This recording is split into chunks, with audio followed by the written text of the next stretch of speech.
आ जाती है खत्म कर। नहीं जरूरत पूरी नहीं हो पा रही, जरूरत भी पूरी नहीं हो पा जरूरत पूरी नहीं हो पा रही।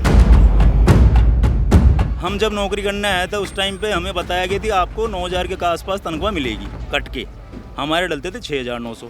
और जब ये कंपनी का टेंडर पूरा हो गया उसके बाद में खुलासा हुआ, इधर अगर हम निगम से बात करते हैं तो निगम वाले बोलते हैं आपकी कंपनी से बात करो, और कंपनी वालों से बोलते हैं तो कंपनी वाले कहते हैं आप रोडवेज वालों से बात करो। जो संविधा पर ड्राइवर्स हैं वो कहते हैं मैडम जी ते चोको काम करया, माँ को मुद्दो उठाया, ते तो खूब बोल लिया, अब माना भी बोलबा दो। तो ये लोग हिम्मत दिखा के, सरकारी कर्मचारी 10 बार डरता है, ये लोग भी 10 बार डर रहे थे और बोल रहे थे मैडम जी नौकरी का सवाल है, बच्चों का सवाल है। आपको क्या लगता है कौन आपका पैसा खा रहा है? रोडवेज की तनख्वाह 1 तारीख होते ही ऑटोमेटिक खाते में आ जाएगी, और हमारी सैलरी गए महीने के अंदर 22 तारीख को सैलरी डली है। 1 महीना निकल के दूसरा महीना पूरा 22 तारीख को आई है। अब आप सोचिए, अभी भी इस टाइम पे भी 1 तारीख निकल गई, अभी तक सैलरी का कोई अता पता नहीं है। हमें इस चीज़ की बिल्कुल भी जानकारी नहीं दी जा रही है कि हमें कितना मिल रहा है और कितना कट रहा है, इसका कोई प्रूफ नहीं है हमारे पास।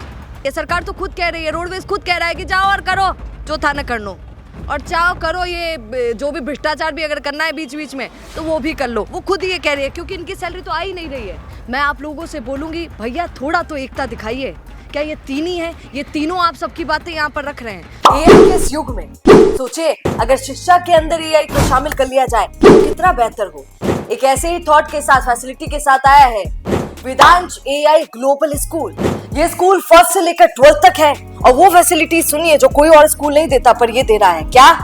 Smart classroom, computer lab, AI और रोबोटिक्स लैब जो कोई नहीं देता, JEE, NEET, NDA foundation, spoken English, और भी कितने सारे ऐसे कोर्सेज हैं जो ये करवाते हैं। स्कूल आपको राजस्थान की बेस्ट फैकल्टी प्रोवाइड करवाएगी। आप देखिए ना, डॉक्टर शैल सहारन, डॉक्टर चिन्मय चौधरी, डॉक्टर मनोज कुमार, आप देख सकते हैं फैकल्टी को और स्कूल को। नमस्कार, मैं हूं सोनिया शर्मा और आप देख रहे हैं द फैक्ट इंडिया। भाई साहब था ना खूब खबरा दिखाया और रोडवेज ना पकड़ दिखाया। आपने देखा रोडवेज का मामला कितना हाइप पे है, और कई लोग कल रोडवेज के लोग थे मेरे को बोल रहे थे कंडक्टर, मैडम जी रोडवेज को मामला ज़्यादा खींचो मत। पर मैं उनको बोल देना चाहती हूँ जब आप पकड़ लिया है और खींच लिया है तो अब लंबा जाएगा जब तक न्याय मिल नहीं जाता है। आज मेरे साथ 6:30 बजे मुझे फ़ोन आता है, जो संविधा पर ड्राइवर्स हैं वो कहते हैं मैडम जी ते चोको काम करया, माँ को मुद्दो उठाया, ते तो खूब बोल लिया, अब माना भी बोलबा दो।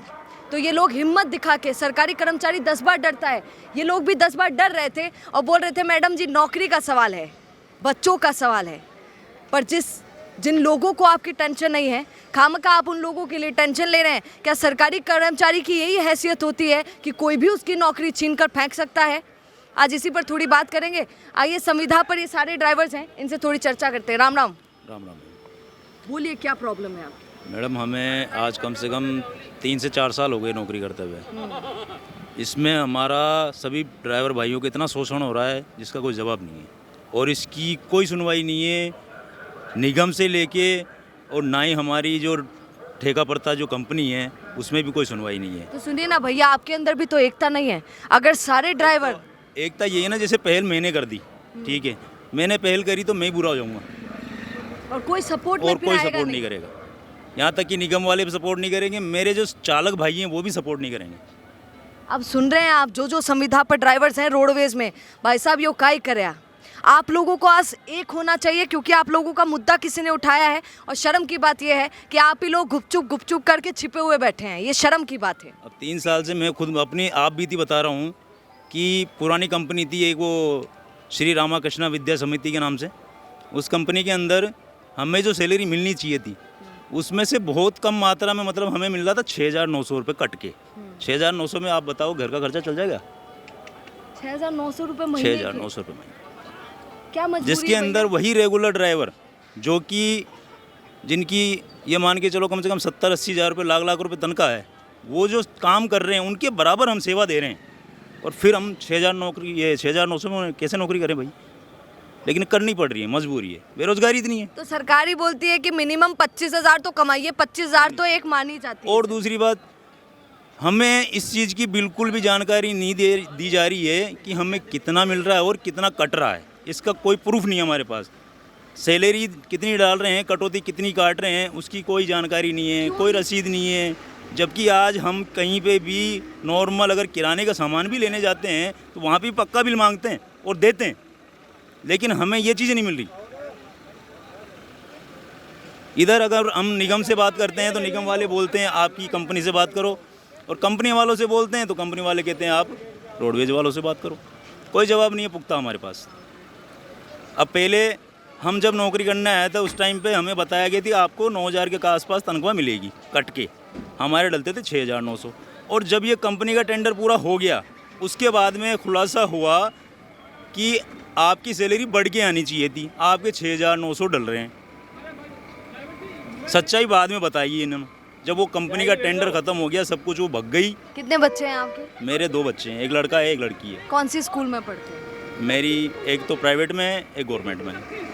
दूसरा गवर्नमेंट में इसलिए क्योंकि इतना बैठ नहीं पा रहे। छोटा बच्चा है इसीलिए। वो भी क्या है, ये अपने गवर्नमेंट ने सुविधा चला रखी, वो एक मुहिम की तरफ, वो मतलब उसके थ्रू फ्री में प्राइवेट में पढ़ाई कर रहा है वो। अच्छा, ऐसा उस सुविधा के तौर पर ऐसा हुआ। वो एक बालिका बच्चे की ज़रूरतों को पूरा कर देते हैं, पापा जी वो दिलाओ, पापा जी वो दिलाओ। मैं कह रहा हूँ कि अगर ये तो रोडवेज के अंदर अगर छोटा मोटा ये जैसे खर्चा पाने के लिए लगेज पार्सल नहीं हो ना, तो मैं कह रहा हूँ कोई भी ड्राइवर इसमें नौकरी करने का इच्छुक नहीं हो। 6,000 में कौन करेगा सर जी? कोई मजदूर नहीं भी ज़्यादा करेगा। कमाता है। बस ये सोच के कर लेते कि हाथ खर्चा इससे निकल जाता है, घर का खर्चा, सैलरी आएगी तो मोटे खर्चे में अपन ले लेंगे। अब वो कंपनी चली गई, उनके कोई कॉन्टैक्ट नंबर ही नहीं है हमारे पास। प्लस एक मोटी बता दूं कि 4,000 रुपये तो हमारी सिक्योरिटी पड़ी है उनमें बकाया, उनकी कोई रसीद नहीं है हमारे पास। दूसरी 3 से 4 महीने की सैलरी बकाया है, कम से कम उसको। आपको क्या लगता है कौन आपका पैसा खा रहा है? मेरी नज़र में तो दोनों हैं।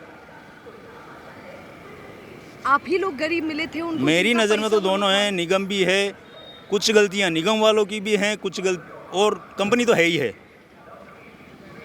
जो टेंडर दे रहे हैं कंपनी वालों को, चलो मान ली, तो टेंडर देने के अलावा आप रोडवे से सीधी तनख्वाह दो तो वो बढ़िया है ना।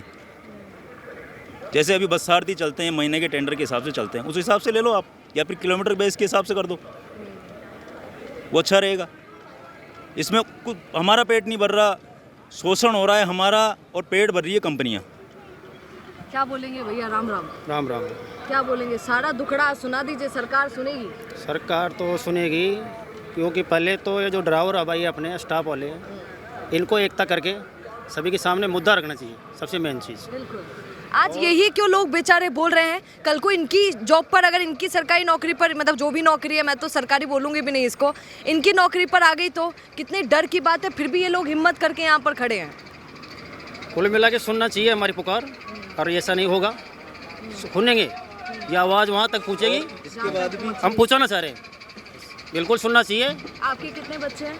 बच्चे अभी नहीं हमारे। अच्छा, हमारे खर्चा कैसे चलता है? खर्चा चल रहा है, जैसे अपना टाइम पास कर रहे हैं और क्या। जरूरत की चीजें आ जाती है, खत्म कर। नहीं नहीं, जरूरत पूरी नहीं हो पा रही है। जरूरत भी पूरी नहीं हो जरूरत पूरी नहीं हो पा रही है। आइए भैया, राम राम। राम राम जी। क्या बोलेंगे भैया? जरूरतें पूरी हो जाती है, इनकी तो नहीं होती है। जी जरूरतें तो पूरी नहीं होती है, पर क्या है सबको एका पत्नी करना गालियां चाहिए। देती है कि ये जी काई करे यहाँ। जो देवली गाड़ियाँ तो भाई छोरा छोरा के लिए कर रहे हैं, छोरा छोरी गाड़ियाँ नहीं दिला मेरे पे खाएंगे। बच्चे हैं आपके?